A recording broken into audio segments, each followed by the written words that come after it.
The Blind Date Gamble. Chapter 1. A young woman with big dreams. Helen Cole was no ordinary young woman.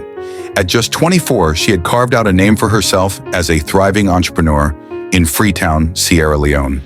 While many of her peers were still figuring out their careers, she had built a stable business, managing a chain of thriving boutiques that specialized in Afrocentric fashion and accessories. She had an eye for quality, a mind for business, and a heart full of ambition.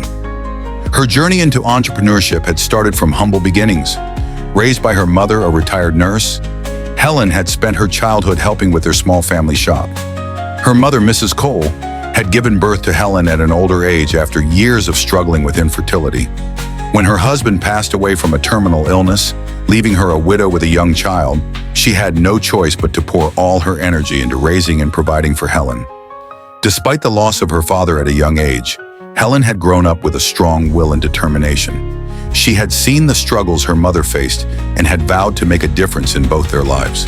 From a young age, she had worked alongside her mother, learning the art of negotiation, customer service, and money management.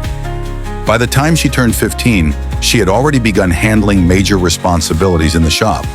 But Helen's ambitions did not stop there. After completing her education, she took a bold step and launched her own fashion business, blending traditional Sierra Leonean styles with modern trends. Her designs quickly gained popularity, attracting customers from across Freetown and beyond. Her business success, however, did not come without its challenges.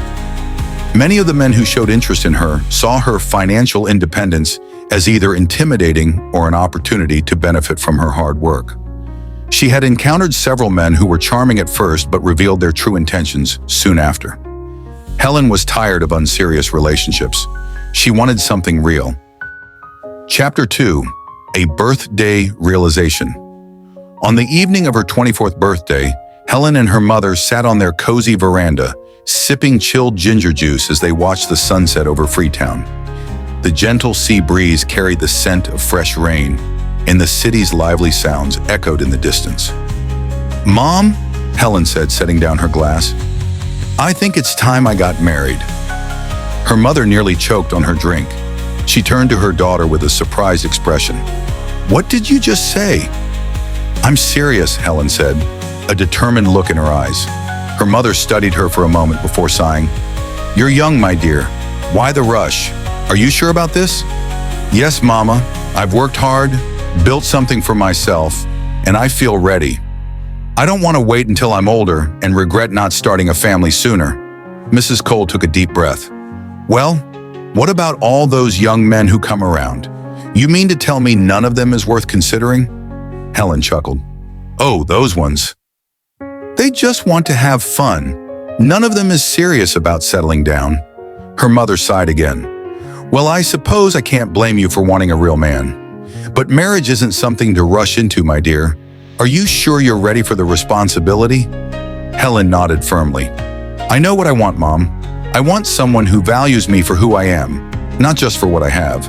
I need a man with ambition, a vision for his life, someone who sees me as a partner, not a trophy." Her mother remained quiet for a moment, deep in thought. Then, without saying much, she simply smiled and changed the topic. They continued their conversation about other things, but deep inside, Mrs. Cole had already made up her mind. Chapter 3. A Mother's Plan. The very next morning, Mrs. Cole picked up her phone and called her longtime friend Mary. Mary owned a popular hair salon in the heart of Freetown, but beyond styling hair, she was known for something else: matchmaking. Over the years, she had successfully paired many serious-minded women with men ready for commitment. "Mary, I need your help," Mrs. Cole said. "Helen wants to get married, and I want to find her the right man." Mary listened carefully, then smiled. "I think I have just the man." The man in question was Frank Kamara, a 32-year-old businessman based in Switzerland. He had built a fortune in the jewelry business, but had struggled to find true love. Every woman he had dated had been more interested in his wealth than in him. Frustrated, he had spoken to Mary months ago, asking for her help in finding someone genuine. Mary called Frank. "Helen sounds like the kind of woman you're looking for," she told him, "but we need to be sure." Frank sighed. "How do I know she's different from the others?" Mary paused, then said, "Let's put her to the test. Pretend to be blind." Frank was intrigued by the idea. "If she accepts me despite my blindness, then I'll know she's the one." And so the plan was set in motion. Chapter 4. The Blind Date. 2 weeks after Helen's birthday, Frank arrived in Freetown. He was careful not to draw too much attention, knowing that very few people in the city recognized him. He met with Mary to finalize the details of their plan. When the day arrived, Helen and her mother went to Mary's salon, where Frank was already waiting. He wore a stylish sky blue Gucci t-shirt and deep blue-green trousers. His eyes were hidden behind dark sunglasses, and he played his role perfectly, moving as though he could not see.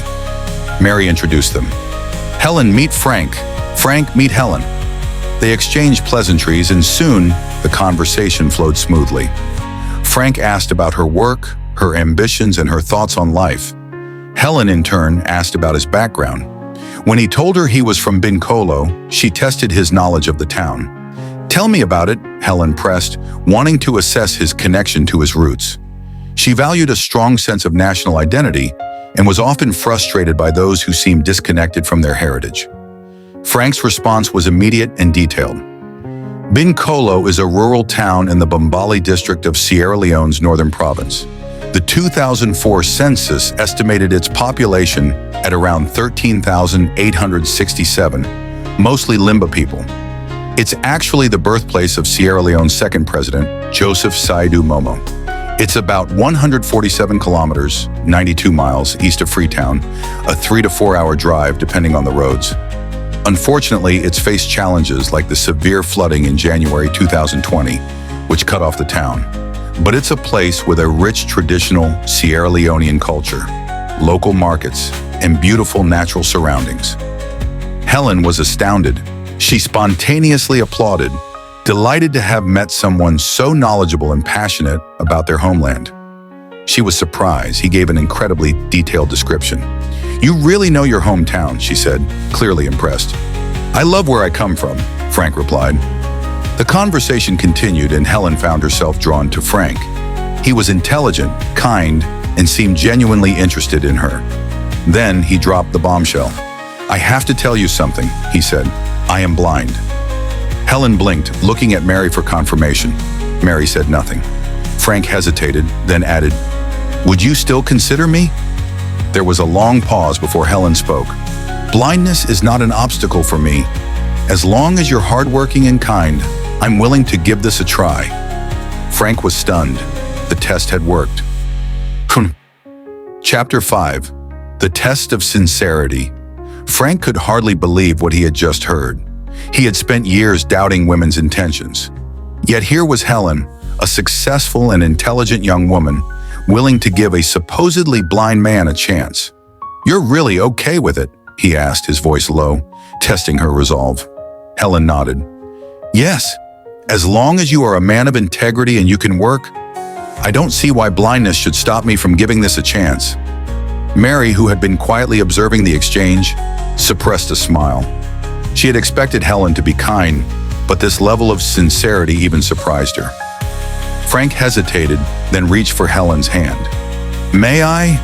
She placed her hand on the table, allowing him to feel it. He gently traced his fingers over her palm, then up to her wrist. His touch was light but deliberate. Then he reached up and softly touched her face, his fingers grazing her cheek, her jawline. It was only then that Helen felt something shift inside her. Her heart skipped. She pulled back slightly and asked, "You really can't see?" Frank hesitated for a fraction of a second too long. That pause, that hesitation. It was brief, but it did not go unnoticed. Still, Helen said nothing. She wanted to believe him. Mary cleared her throat. "Helen, dear, why don't you take a day or two to think about this?" Helen shook her head. "I don't need time. I like him." She turned back to Frank. "If you're ready to try, then so am I." Frank swallowed hard. His test had gone further than he'd expected.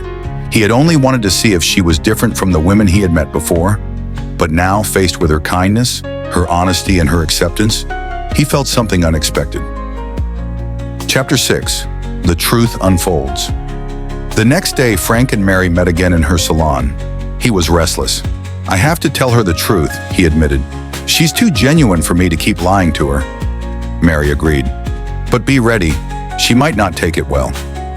Later that afternoon, Helen and her mother arrived at the salon, unaware of what was about to happen. Frank sat without his sunglasses this time. His hands were clasped together tightly. His heartbeat quickened as Mary took a deep breath and announced, "Helen, Frank has something to tell you." Helen's smile faded slightly. "What is it?" Frank exhaled. "I'm not blind." A heavy silence filled the room. Helen stared at him, her expression unreadable. Then, in an instant, she pushed back her chair and stood up. "What kind of nonsense is this?" she demanded. Her voice was sharp, edged with hurt. "You mean to tell me you've been lying to me this whole time?" Frank shot up from his seat. "Please, Helen, listen to me." "Listen to you," she interrupted. "You sat there and let me believe you were blind. Do you think this is a joke?" Her mother looked from Mary to Frank in confusion. "Wait, so you could see this whole time?" Mary sighed. "It was a test, Mrs. Cole. He wanted to see if Helen would love him for who he is, not for his money."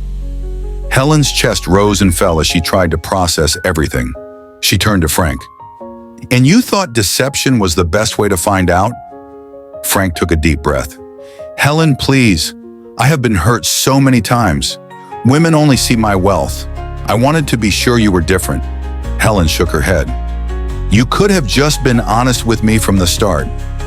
Frank took a step closer. "I know, and I'm sorry. But please believe me when I say this. I have never met anyone like you. You are the first woman who saw me, not my money, and I don't want to lose you." Helen remained silent for a long moment. Her mind was in chaos. Finally, she turned to Mary. "Did you know about this?" Mary hesitated before nodding. Helen exhaled sharply, shaking her head. "I need to think." Without another word, she turned and walked out of the salon. Frank watched her go, his chest tight. He had found the one woman he wanted, but had he lost her before he could even win her heart? To be continued. Will Helen forgive Frank for his deception? Or has he ruined his only chance at true love? Stay tuned. Kindly like, comment, and share this story. Don't forget to click the notification button so that you will know when other videos are uploaded. Thank you and God bless you real good.